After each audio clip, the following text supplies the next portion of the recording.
திருப்பரங்குன்றம் சம்பவத்தில் காவல்துறையினரின் கட்டுப்பாட்டையே மீறிய போராட்டம். போலீசார் எவ்வளவோ தடுக்க முயன்றும் தடுப்புகளை உடைத்தெறிந்து மலையை நோக்கி ஓடிய போராட்டக்காரர்கள்.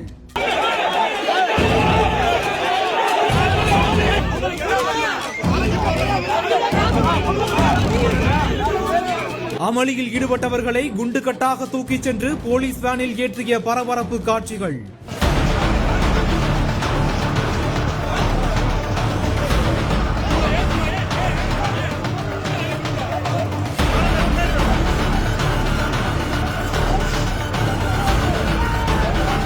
அசம்பாவிதத்தை தடுக்க அதிரடியாக மாவட்ட ஆட்சியர் போட்ட 144 தடை உத்தரவு.